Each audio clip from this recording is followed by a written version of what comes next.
Si Justin Hughes ay bibihirang hinahayaan ng kanyang sarili na mahuli sa trabaho. Pero kung minsan ay medyo natatagalan din siya sa kanyang bahay, dahilan para malate siya ng bahagya sa dapat na oras. Sa kabila ng mga ito ay siya pa ang direktor at ang siyang may-ari ng kumpanya. Ang ama ni Justin ay nagtatrabaho noon bilang engineer sa isa sa light industry plants. Kinakailangang magtrabaho ng kanyang ama ng 12 oras sa bawat araw. Nagagawa din niyang umextra sa ibang trabaho para mapunan ang lahat ng pangangailangan ng kanyang anak. Ang ina naman ni Justin ay namatay nung siya'y nasa 5 taong gulang pa lamang.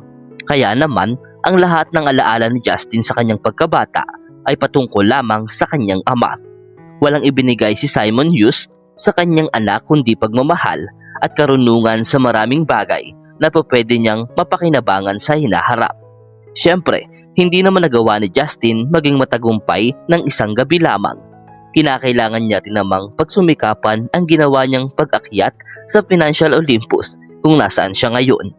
Sa kasamaang palad ay hindi na naabutan pa ng kanyang ama ang tagumpay ng kanyang natamasa nang mamatay ito 1 taon matapos makagraduate si Justin sa universidad. Naging mahirap kay Justin ang pagiging mag-isa nung una bago makayanan ang lahat at magkaroon ng financial independence. Nagawang kayanin ni Justin ang lahat, maabot lang ang limitasyon ng kanyang lakas at kakayanan. Ang pagkawala ng tamang tulog sa gabi habang napapalibutan ng financial reports at ilang business documents ay labis na niyang nalalaman habang ang kanyang mga kasabayan ay nag-e-enjoy sa kani-kanilang buhay. Si Justin ay palagi namang kumakapit sa bawat oportunidad dahil sa kanyang katangian ay madaming napapahanga si Justin. Sa tuwing nauubusan naman siya ng pasensya o nanenermon sa kanino man, ito ay dahil meron silang nagawang kamalian. Wala rin sa ugali ni Justin ang basta magsisante na lamang ng mga empleyado. Nauunawaan niya namang hindi ganun kadaling maghanap ng bago at mahirap makasigurado kung mas magiging mabuting empleyado ba sila kaysa sa mga una kung sakali. Isang araw, matapos suriin ang quarterly reports, ay napag-alaman ni Justin ang patuloy nilang pagkakulang sa personnel. May kinalaman ito sa kanilang mga mabababang trabahador gaya ng loaders, backers at miscellaneous laborers. Mukhang ordinaryo naman ito kung kanyang titingnan dahil ang ganong mga trabaho ay sadyang mahirap at hindi naman lahat ng tao ay makakayanan ang ganoong trabaho. Ang ipinagdududa lamang ni Justin ay hindi naman ito pinoproblema ng kanyang kumpanya dati. Kaagad namang kinonsulta ni Justin ang kanyang deputy na si Liam na humawak lamang sa kanyang balikat at nagsabing, "Medyo komplikado na kasi ngayon ang sitwasyon, Mr. Hughes. Tumatanggi na ang mga tao sa mahihirap na trabaho. Kung meron man, ay umaasa naman sila ng malaking pasahod, sir." "Oh, di bigyan sila ng mataas na sweldo. Ano namang problema dun? Paano ng mga tao dati nagkakandara pa makapagtrabaho sa atin, tas malalaman ko ngayong maglilipatan lamang sila sa kalaban nating kumpanya?" Sumang-ayon naman si Liam sa sinabi na iyon ni Justin, pero patuloy pa rin itong nireklamo ang patungkol sa mga katunggali nila at mga trabahador na nagmamaliit sa kanilang halaga. Hindi naman maiwasan ni Justin ang magduda. Nararamdaman niyang may iba pang dahilan at hindi sinasabi ni Liam sa kanya ang lahat. Ang agam-agam na iyon ay nanatili ng misteryo sa isipan ni Justin. Kaya naman, naisipan niyang alamin ang katotohanan ng personal, pero wala namang kahit sinong tao ang papayag gumawa ng isang komplikadong bagay para sa kanya. Sadyang pinag-isipan ni Justin ng mabuti ang mga bagay-bagay kung saan nagsasagawa siya ng mga plano para malaman ang katotohanan sa lalong madaling panahon.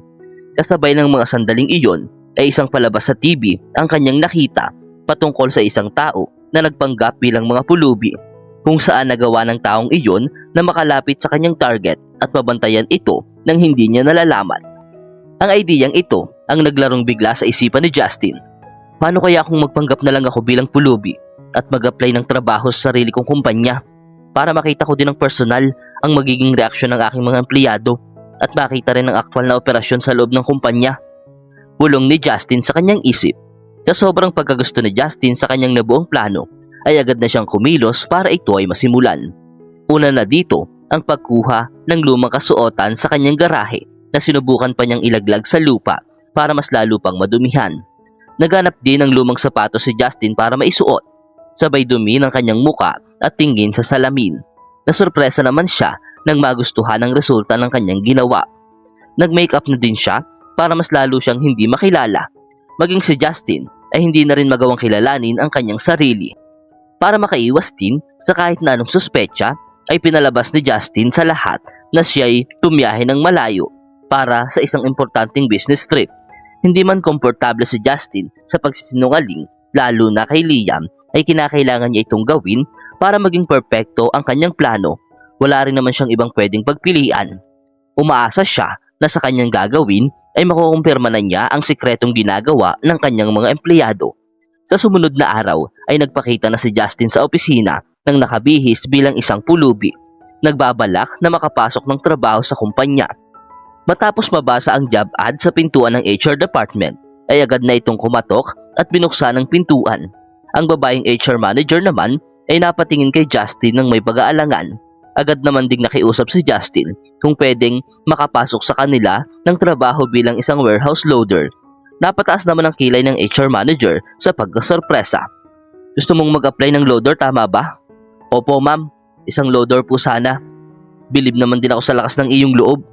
Nagawa mo na bang tumingin sa salamin? Paano mo naisip ng isang kumpanya gaya ng amin ay nangangailangan ng isang gaya mo? Ba't di ka nalang humingi ng limos o mangolekta ng kalakal para magkapera?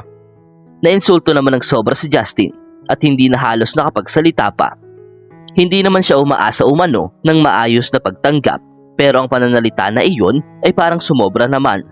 Pagkalabas ng opisina ay agad napahinga ng malalim si Justin. Nang mga sandaling yun ay napatuon ang pansin ni Justin sa ibang warehouse loaders ng kumpanya. Napunan niya na hindi rin naman nalalayo ang ayos niya sa mga loaders, kaya naman hindi niya maintindihan ang pagtangging ginawa sa kanya ng kanyang HR manager. Agad namang tinawag ni Justin ang isang trabahador para makausap. Lumapit naman din ang lalaking trabahador sa kanya. Anong kailangan mo? Pakibilisan at ako'y nagmamadali. Si Justin ay napatingin naman sa mata ng lalaki.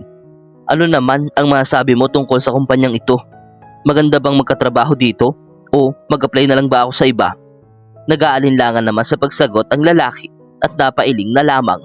Tumugon naman ang lalaki na mas maganda kung hindi na lamang siya doon mag-a-apply. Maliit lang umano ang loader team na sadyang tambak sa gawain. Kaya naman marami ang hindi na ito kinakaya at sumusuko na lamang. Ayon sa nararapat ay meron dapat 4 na loaders, pero sa realidad ay dadalawa lamang ang meron sila. Kaya naman doble ang kanilang tinatrabaho sa bawat araw. Nagtaka naman si Justin kung bakit hindi magawang mag-hire ng kanilang management ng bagong mga trabahador kung yun naman pala ay kanilang kailangan. Napayuko na lamang si Justin sa pagtataka at pagkadismaya. Halata naman, di ba? Kinakamkam lang nila ang mga pera para magpakasaya. Habang ipinapaubaya sa kanilang trabahador ang hirap, malamang na walang kaalam-alam sa kalakarang ito ang may-ari ng kumpanya. Si Justin ay nalungkot naman sa kanyang nadinig, pero humalap pa rin ito ng mas marami pang impormasyon sa lalaki. Hanggang sa maitanong na ni Justin sa lalaki ang deputy head ng kumpanya na si Liam.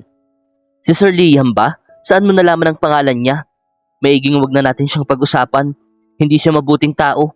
Pwede siyang sumisante ng kahit sino anumang oras. At wala siya ding magiging pakialam. Kailangan ko lang talaga ng trabaho para mabuhay ko ang aking pamilya. Kaya pwede, wag na natin siyang pag-usapan. May balita lang ako na gusto niya umanong makuha ang posisyon ng may-ari sa kumpanya. Yun lang ang masasabi ko. Wag mo na lang sasabihin sa iba, pwede ba? Tumango naman si Justin bilang pagsang-ayon at naunawaan naman ng malinaw ang lahat ng kanyang nadinig. Base sa kanyang mga nalamang impormasyon ng mga oras na iyon, ay nagkaroon si Justin ng nakakabahalang konklusyon na may grupo ng mga traidor sa kanyang kumpanya na pinamumuluan ng walang iba kundi si Liam Douglas. Malamang na siya ang nagbigay ng utos na hindi tumanggap ng mga bagong trabahador para ma-decrease ang productivity at mapalawig naman ang paglugi ng kumpanya. Pero bakit ito gagawin ni Liam? Hindi pa ba sapat ang malaki niyang sweldo? May pagtatakang tanong ni Justin sa sarili. Si Liam ang may hawak ngayon sa posisyon bilang deputy head ng kumpanya, pero 5 taon ang nakakaraan dati ay nakakaya niyang ibigay ang lahat para sa isang managerial position sa kaparehas na firm. Mabilis na nagdaan ang panahon at marami na ring nagbago. Ang kompetisyon sa bawat negosyo ay nanatili pa rin at hindi nawawala. Pagkatapos makapagtanong ni Justin sa iba pang trabahador, ay nagdesisyon na siyang kumprontahin ang kanyang mga tauhan. Alam niyang si Liam ay mag-hold ng isang meeting sa opisina ni Justin, gaya ng normal nitong ginagawa. Dito, naisipan ni Justin na dumiretso at kinabukasan nga ay nagsama-sama na ang mga department heads sa opisina ni Justin. Pinangungunahan sila ni Liam malamang dahil wala pa naman si Justin sa kanilang pagkakaakala. Komportable lamang na nakaupo si Liam noon sa leather chair ni Justin bago niya simulan ang meeting. Doon, biglang pumasok sa eksena si Justin, suot pa rin ang kanyang pampulubing kasuotan. Si Liam naman ay kaagad nagpatawag ng security nang siya ay makita. Nagrereklamo kung paanong nakapasok sa kumpanya nila ang kung sino-sino lang. Paanong sinong-sino lang? Hindi ba ako nakikilala? Nabigla naman ang lahat sa pamilyar na boses na kanilang nadinig. Natigilan si Liam at agad nagsalita ng pautal. Justin? Mr. Hughes? Akala ko po'y nasa isang business trip kayo ngayon. Patawad sir, hindi ko po talaga alam. May pagpapakumbabang sambit ni Liam pero hindi na nakumbinsi pa si Justin sa kanya. Marahan na ring tinanggal ni Justin ang kanyang sombrero at wig, sabay punas ng kanyang makeup para makilala na siya ng mga naroroon. Pinalabas agad ni Justin ang lahat sa opisina maliban kay Liam na nais niyang kumakompronta ng personal. Bakit Liam? Bakit? Namutla naman si Liam at agad pinagpawisan. Gayunpaman ay nakaya din naman niyang makontrol ang kanyang mga emosyon. Nais niyang mga twiran para makaiwas sa pwedeng maging kaparusahan sa kanyang nagawa. Bakit? Sasabihin ko sa iyo kung bakit. Kung bakit madali lang sa iyo ang magsalita. Hindi naman siguro nag-inom ang ama mo hanggang sa mamatay dahil nasisante siya sa trabaho, di ba? Naalala mo yon? Syempre hindi. Sumobra ang ama mo dati nang sisantihin niya ang aking ama dahil lamang sa isang beses na pagliban sa trabaho. Matagal na panahon na yon. Malamang nung nasa kolehiyo ka pa lamang. Napakagara mo noon pumorma at manamit habang ako'y tumutulong lang sa mga janitor para makakain ng masarap. Pero malaki na ako ngayon. Yan ang nais kong ipaalala sa iyo. Seryosong pahayag ni Liam. Napagtanto ni Justin na isang paghihiganti pala ang pinag-uugatan ng lahat. Para makapaghiganti ay nagawa ni Liam na magpanggap bilang kaibigan at bilang isang tapat na empleyado. Sadyang pumasok siya sa buhay ni Justin para i-bankrupt ang kanyang kumpanya.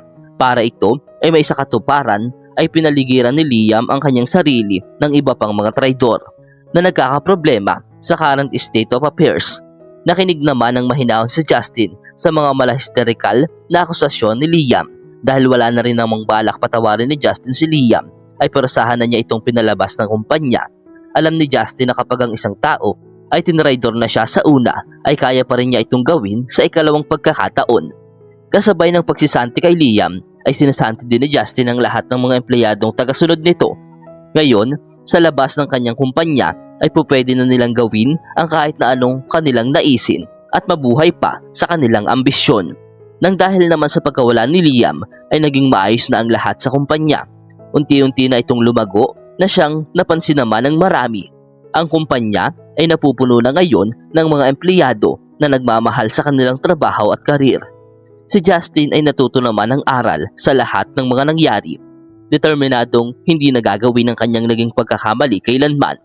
Sinisimulan na niyang ngayong makibagay at maging malapit sa kanyang lower level employees na madalas tumutuwang sa kanilang problema at nagbibigay ng naaayon na mga opinyon na makakatulong para sa kanila.